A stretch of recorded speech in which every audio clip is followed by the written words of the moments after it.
start the Mangalacharana, Rajesh. Okay. Om Namo Bhagavate Vasudevaya. Om Namo Bhagavate Vasudevaya. Om Namo Bhagavate Vasudevaya. Om Gyantimirandasya Gyananjanashalakaya Chakshurunmilitam Yena Tasmai Shri Gurave Namah. Namo Vishnupadaya Krishna Prishtaya Bhutale Srimate Bhaktivedanta Swami Namini Namaste Saraswate Deve Gauravani Pracharine Nirvishesha Shunyavadi Pashyat Deshitarine Jai Shri Krishna Chaitanya Prabhu Nityananda Shri Advaita Gadadhara Shivasadi Gaur Bhaktivinoda Hare Krishna Krishna Krishna Hare Hare Hare Rama Rama Rama Hare Hare Srimad Bhagavatam ki jai Srila Prabhupada ki jai Bhagavatam ki jai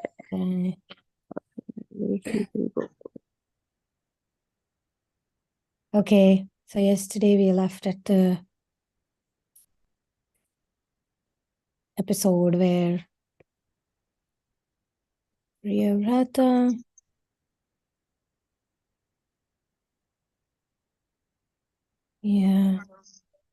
from here tomorrow.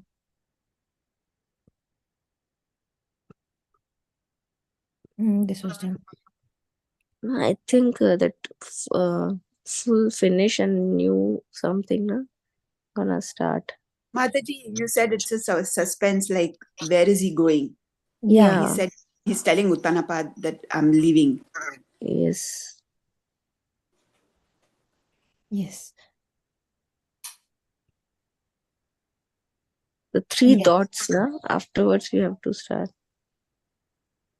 Yeah, here. No, here. This one, exactly. In the middle of the night, has the chief minister arrived till here? Yeah, we finished here and we start here. Okay. Who likes to start reading? I can read nothing. Please. No, whispered Priyavata. I'm not going. I'm leaving for Narada Muni's ashram. I do not want to be the king. Tell father, I renounce my claim to the throne. I wish to instate you instead. Me? You want me to be the king? How is that possible? I'm your younger brother. Don't argue. I must leave now before you wake someone up. If anyone asks you where I am, say you know nothing. Only give this message to father's minister. That will give me a chance to get away without being caught. Very well, dear brother. You are like my guru. I will do as you say. Priyavata slipped silently into the night. He walked for many days through forests until he reached Gandhamadana mountain. He asked local hermits the whereabouts of Narada's ashram, subsisting only on roots and berries. He was emancipated when he finally found Narada. Falling flat before him, Priyapata spoke fearfully. O Holy One, I take shelter of you. Kindly accept me as your disciple and train me in self-realization. Narada had frequently visited Brahmin schools, and he immediately recognized the prince. He agreed to instruct Priyavata in the techniques of pranamaya and meditation on Krishna. By these practices, coupled with strict celibacy and study of scripture, Priyavata gradually attained an advanced level of spiritual realization. He increasingly delighted in discussing Krishna with his spiritual master. When Narada was away, Priyavata absorbed himself in chanting Krishna's holy names. He did not like to divert his attention away from Krishna. Should I stop her? Anybody has any comments or questions? Wow. It's like, wow, imagine the emperor having that clarity to just leave like that. Sometimes there's such dilemmas in life. Should I do this? Should I not do this? Should I accept? Should I not accept? And there is so much uncertainty. And that's why, clarity is one of the qualities of devotee, because they are clear what they want. Even Dhruva Maharaj, he was clear what he wanted. He wanted the kingdom bigger than his father. and here Priyavrata is the opposite. He didn't want the kingdom. So clarity is a certainty. Clarity is also a kind of a blessing. It's a gift. Well, not always, because you can also be very certain in the mode of ignorance also. Like we want to destroy somebody, or we want revenge or something, also can be clarity.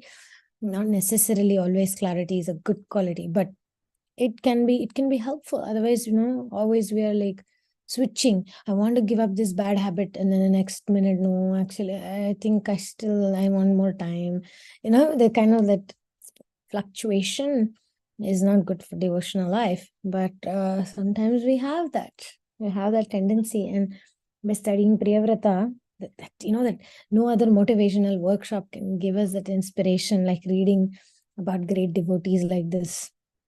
The determination. Also in morning, we are doing Prahlad, the determination, and he doesn't have any material desire. It's like amazing, so inspiring actually. Yeah. Who likes to take from here? The years passed. Mataji, I can read. Yeah. The years passed and many generations of Uttanapada's descendants came and went. When the Pracheta princess retired, their only son Daksha declined to become the emperor. Determined to practice asceticism, he left for the forest. The kingdom's ministers and Brahmins went to Swayambhuva, who was living in retirement. "O Lord, there is no king. Kindly find a solution." Swayambhuva meditated and prayed for many days, seeking inspiration from Krishna. Finally, the thought came to him to go to Narada's ashram in Gandhamadana and summon his eldest son Priyavrata. He alone was fit to take charge of the earth. He ordered his charioteer to prepare his fastest horses and to equip his chariot with all provisions for the arduous track. They departed the next day. After many days' travel, he came to Narada's ashram. The area was delightful, with varieties of fruit-bearing trees everywhere, their colorful blossoms filling the air with a heady fragrance. The calls of cuckoos and doves created enchanting melodies, and deer, tigers, and other wild animals ambled at their ease, exuding an aura of serenity. From a distance, Swayambhuva saw his son, dressed in deerskin with matted locks. He sat with Narada, absorbed in conversation. Alighting from his chariot, Swayambhuva hurried toward them. "Priyavrata, my son." Seeing his elderly father approaching, Priyavrata rose quickly. "Father, what brings you here? I hope all is well. We need you, son. It is urgent." "Please sit, father. You must be tired, hungry, and thirsty." He offered his father a straw mat. Narada spoke amiably with Swayambhuva while Priyavrata fetched a clay pitcher of clear spring water and a leaf platter of forest fruits and berries. Narada motioned for him to sit next to them. "My dear boy, your father wants you to return with him and take over the rulership of the kingdom." Priyavrata's eyes grew wide. "Me? I have taken a vow of celibacy and service to my guru. Where is Uttanapada?" Swayambhuva shook his head. "He has long passed away and his illustrious line has ended. There is no alternative. You must return." "How can I assume the throne? I desire nothing else than to observe my mind and senses in Krishna's service." "It's not about what you or I want," replied Swayambhuva. "It's about what is necessary for the world's welfare. Without a powerful and pious ruler, the people will suffer. You must return. You are duty-bound to obey your father." Priyavrata's mouth dropped open. He glanced at his spiritual master, who looked at him with compassion. Summoning his courage, he turned back to his father. One must obey the father's order. Yet is not one's personal salvation the highest duty? Swayambhuva's features softened. "It is good that you are considering what is your highest duty. Know from me it is to execute the order of higher authority. The highest authority in the material world is Lord Brahma. He ordered me to beget qualified children to rule the world in pursuance of the principles of devotional service to Krishna. As my son, it is your duty to continue my line. Hear from me how Brahma once instructed me. One who is beyond the limit of envy and who is sane accepts the order of his father with great delight and executes it to his full capacity. Priyavrata looked down and swallowed hard. After a few moments, he raised his head. Father, forgive me, but did not your older brothers, the four Kumaras, decline to marry and have children when asked by Lord Brahma?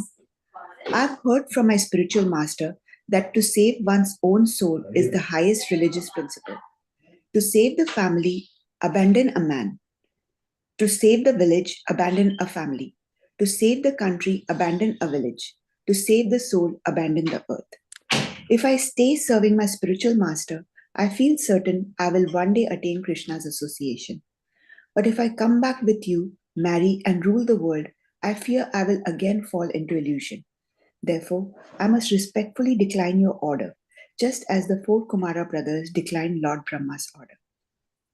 Wow. Swayambhuva scowled. He turned to Narada. Great sage, please tell him he must come with me. Narada shrugged. I cannot see the flaw in his reasoning, my dear Manu. Swayambhuva held his head in his hands. What was he to do now? As the three men sat in silence, Narada noticed an effulgence arising in the sky.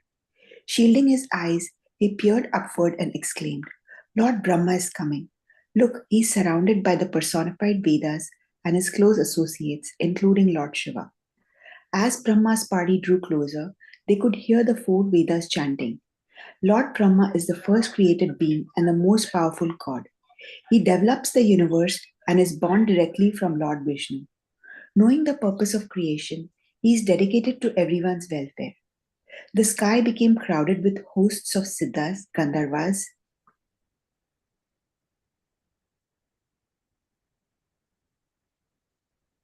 Sadhyas, Charanas, celestial sages, and gods seated in resplendent airplanes, chanting hymns glorifying Brahma.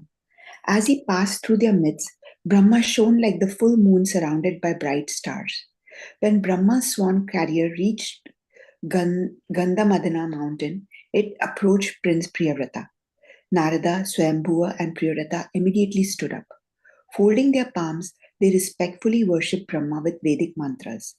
One by one, the three men stepped forward, bowed at Brahma's feet, and garlanded him.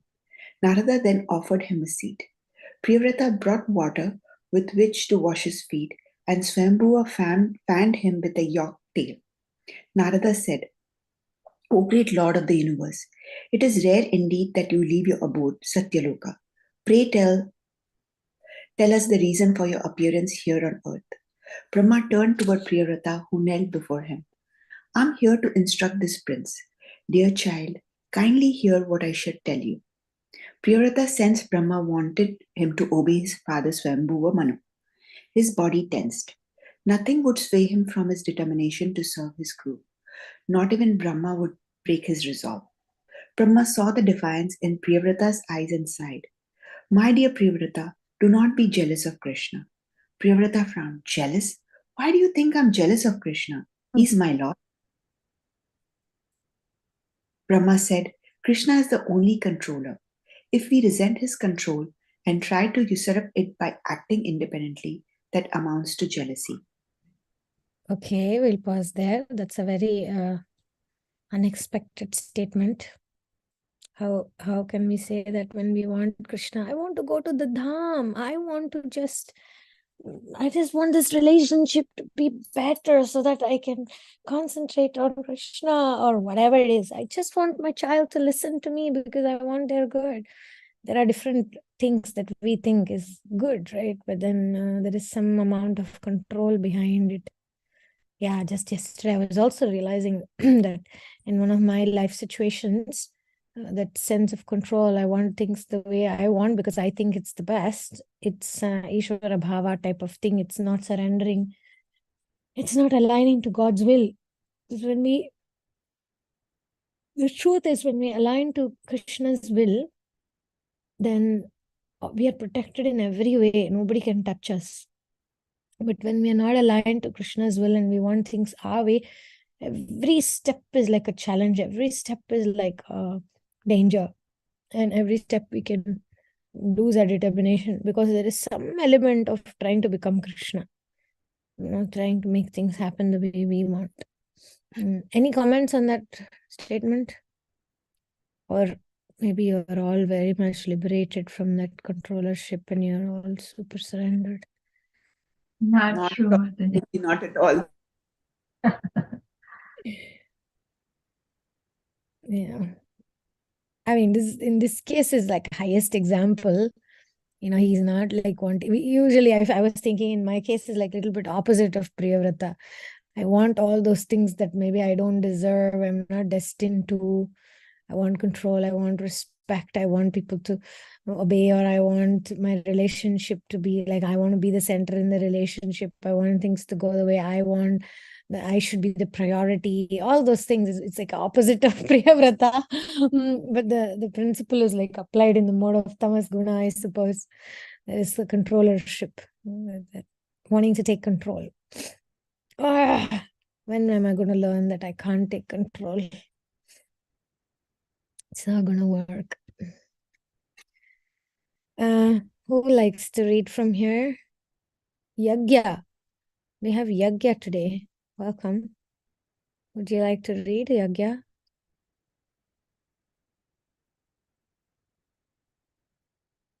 Yagya is very quiet today. Oh, sorry, Mataji. Oh, that's you, Nitya Kishori. My daughter changed the name. Okay, no problem. Can you read? Yes, Mataji. I merely want to serve Krishna's representative, my spiritual master. Brahma said, Krishna wants you to act in another way. We cannot know why, for he is beyond our analysis. All of us, including your spiritual master, Narada, your father, Manu, myself, and even Lord Shiva, must execute Krishna's order. It does not lie in our power to avert his will. Priyavrata folded his palms. Lord, I am inclined to austerity, cultivating transcendental knowledge, and mystic meditation. I wish to serve Lord Krishna in these ways. My dear prince, do not stubbornly avoid Krishna's desire on plea of such things. Priyavrata bowed his head. O great one, through you, Krishna tells me to rule, but through my preceptor, he tells me to remain detached from material life. Surely he is giving me a choice. Getting interesting. Brahma chuckled. Do not try to subvert the Lord's will by clever arguments. He wants you to do both. Priyavrata bit his lip. Both. How was that possible? He said, we have great material opulence. Perhaps we could employ someone to administrate the state. Brahma simply smiled and Priyavrata said, or possibly I could perform severe religious rituals to free myself from all obligations. Brahma remained impassive and Priyavrata looked hopefully at Narada. Maybe this great sage could help me avoid becoming king. No, replied Brahma. You must become the emperor while remaining detached. You cannot defy Krishna's order by the power of religion, material opulence, or any other means, either by yourself or with the help of others.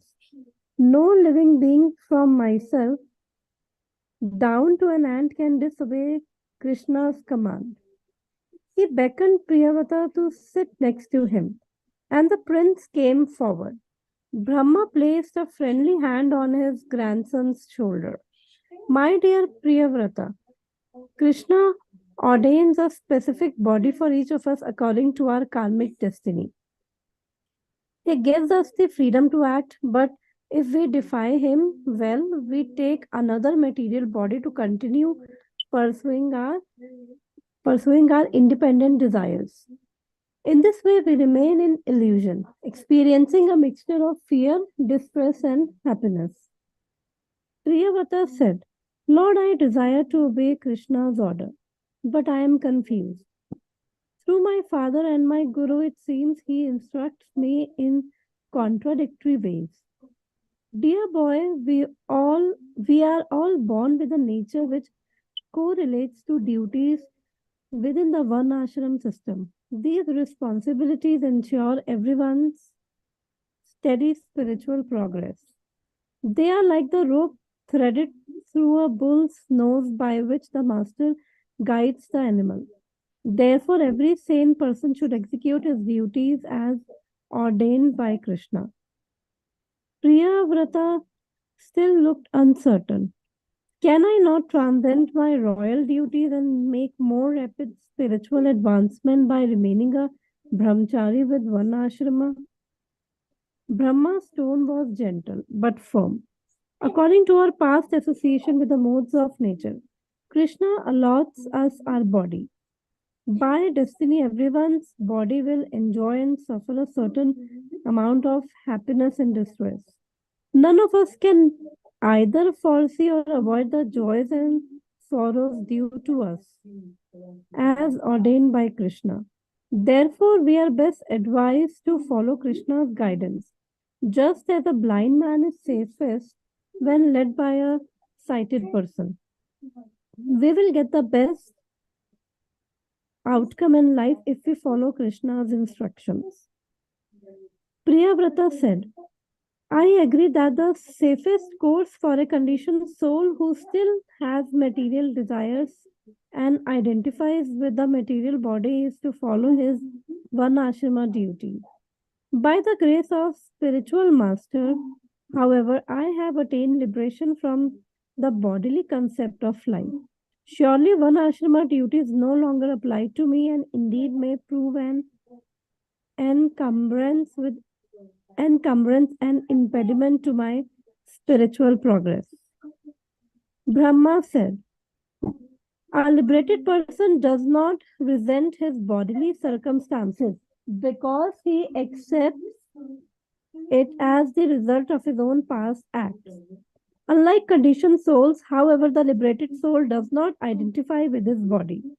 Just as a man who has woken from a dream does not identify with his dream body.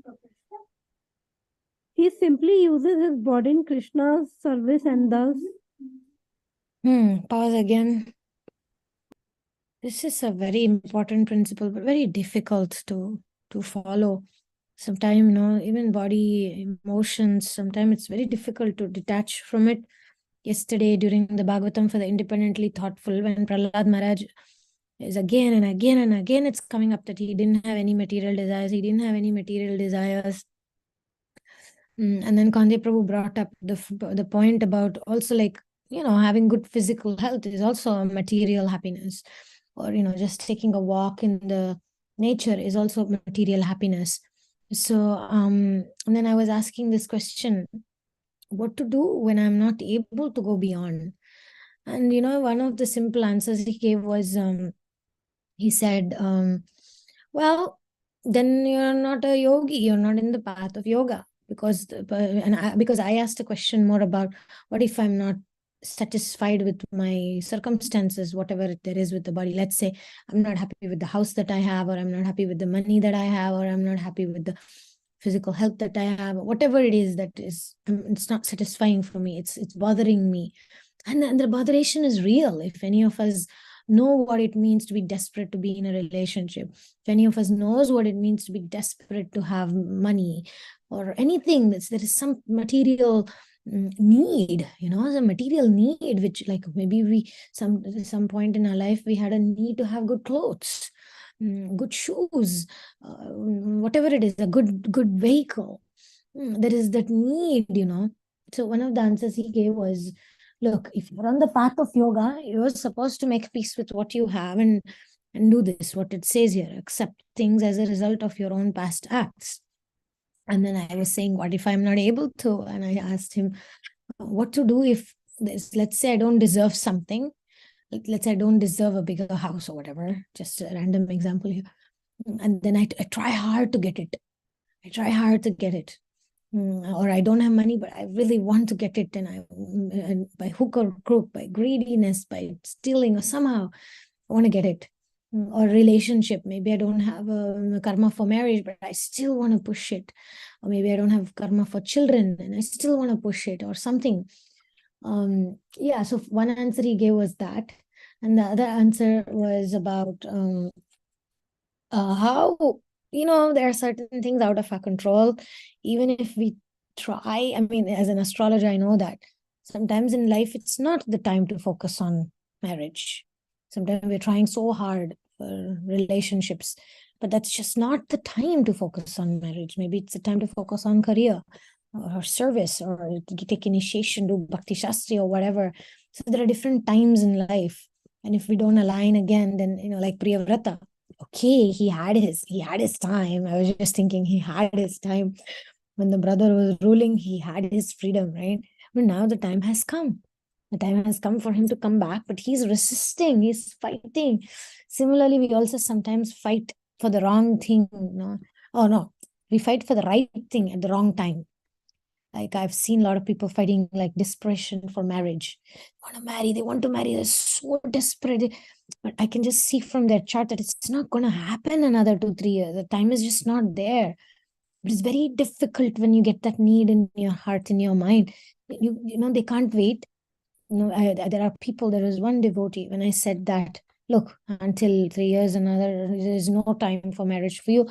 The person freaked out. They hated me. They didn't talk to me for a couple of years. And by the way, they didn't get married either, but because they were so desperate. And then, my job sometimes is very difficult because when you tell the truth, people hate me for it. And like that. And some other times you just have to wait. Just do the right thing and wait for it to happen. And maybe it is sometimes about health remedies also, right? You're trying to do everything, but you're not getting better as when we want it. But it'll happen in its own time. But that waiting period is excruciatingly painful. And sometimes even literally painful in physical body pain. Sometimes there's emotional pain. There's no less than physical pain sometimes, to be in that kind of excruciating, painful need to be with somebody. Or like I have some of my Russian students, and they have some of the family back in Russia, some fathers or husbands in the war. And that pain is not ordinary. To feel that separation from them, they just want to unite, just want to be together, but they are here, and the family is in war and don't know what's going to happen. Death hanging right there, every day. Every day sleeping is torturous because they don't know what they're going to hear when they wake up.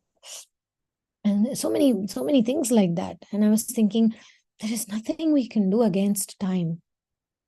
When time is right, things will flow.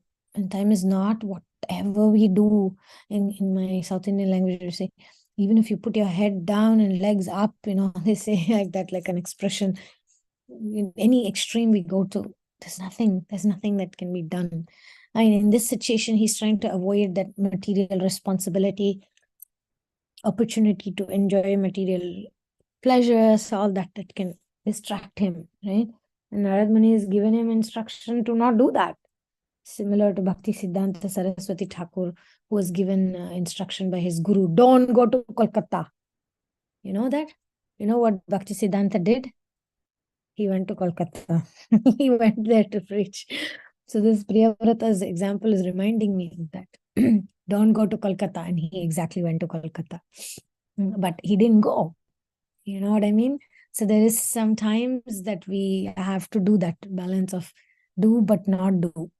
And in that struggle is when the surrender is born. And from that surrender, that bhakti is born. And then from that bhakti is the pleasing the Lord is born. But that we need to go through these waves of material dilemmas. So we'll pause here for today. And any comments, any questions, any realizations? Oh.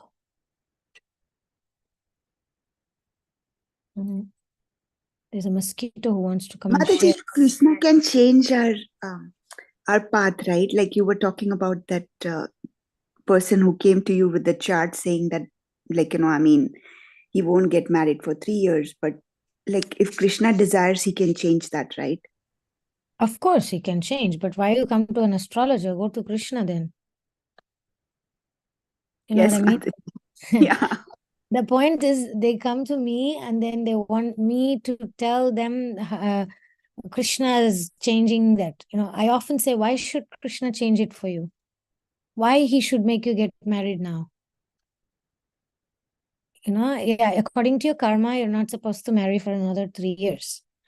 Or, whatever it is, you're not supposed to feel that peace about your job for the next 2 years. There are people who come, they're unstable job situations.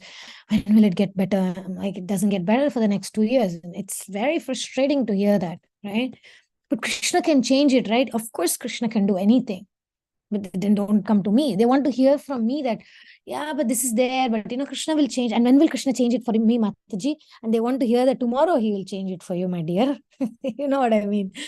So there is again that control, right? I think that my stability in job will make me better devotee or whatever it is we want. We think that it's necessary and we want it now. It's in human nature. So the simple answer is, of course, Krishna can change anything, but why should he change? We may have our reasons why, right?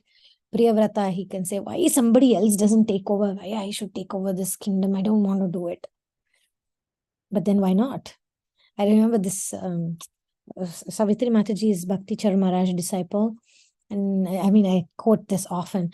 And she, one day we were all together and somebody was asking, but why Bhakti Char Maharaj had to pass away like that? But why? There was a there was a point where we were in a little group and she and I both, like, at the same time, we just said, why not? So the question is often, why does Krishna do that? Why does Krishna make us wait? Why does Krishna put us through this? But the simplistic answer is, why not? Because it is this, like he said here, you remember this statement here, is it Brahma? Yeah, it's Brahma. Brahma is saying, look, what Krishna wants of you. Let me mark this page so tomorrow we don't struggle where it is.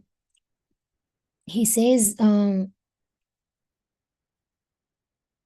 Krishna ordains a specific body for each of us according to a karmic destiny. He gives us freedom to act.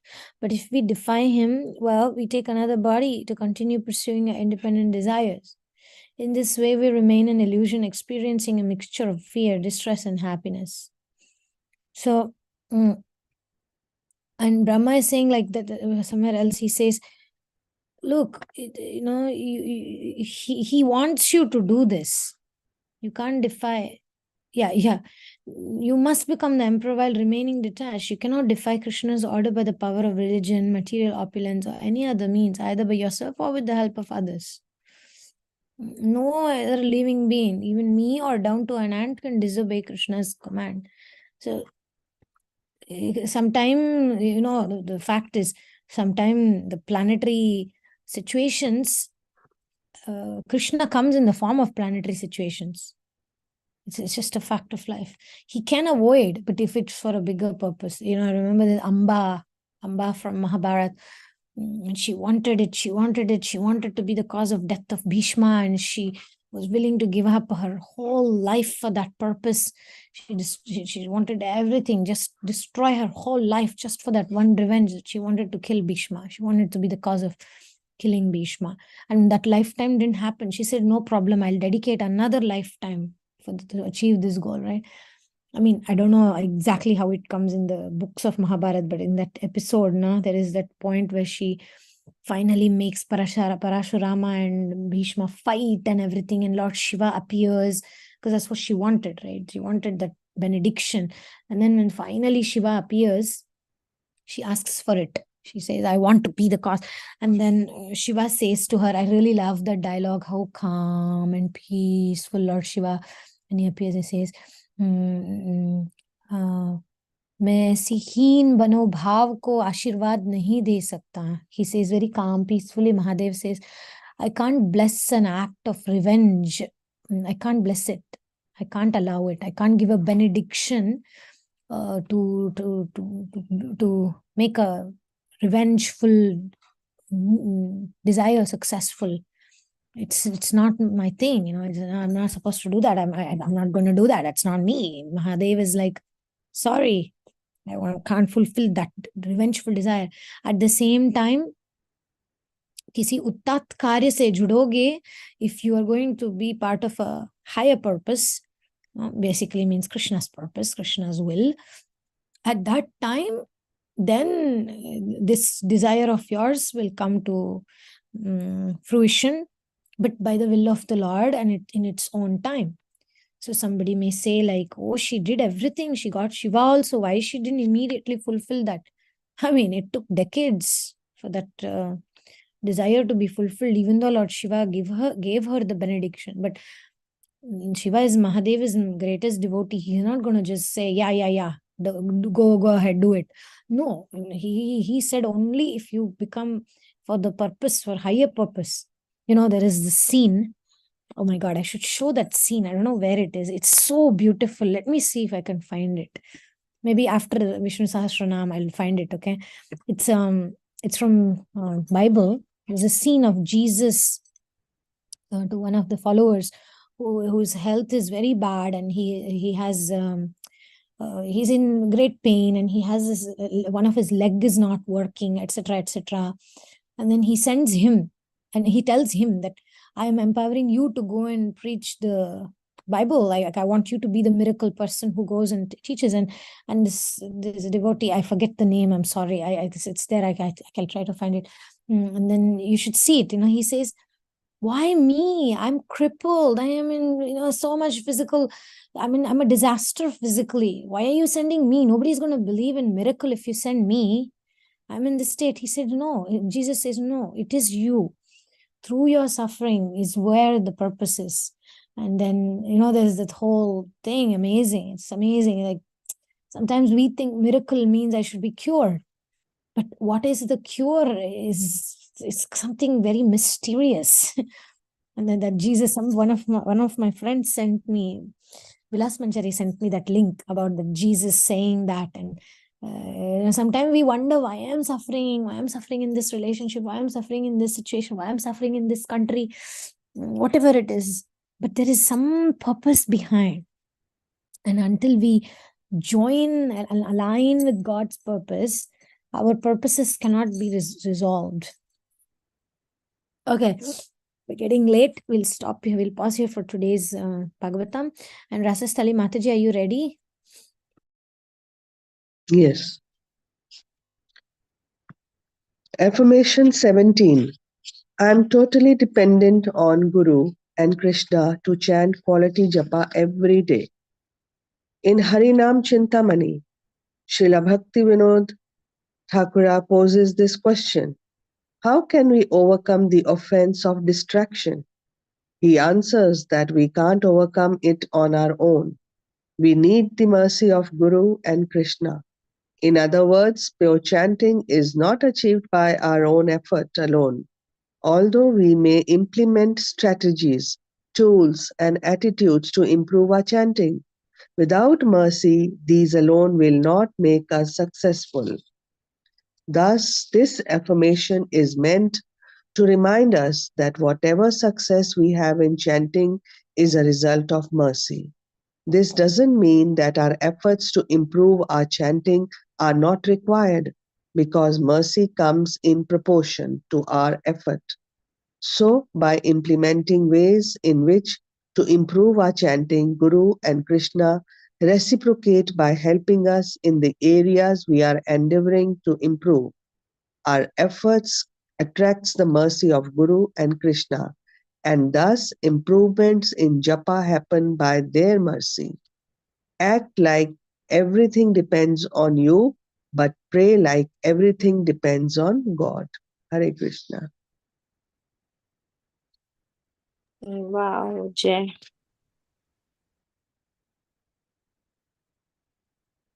Jai.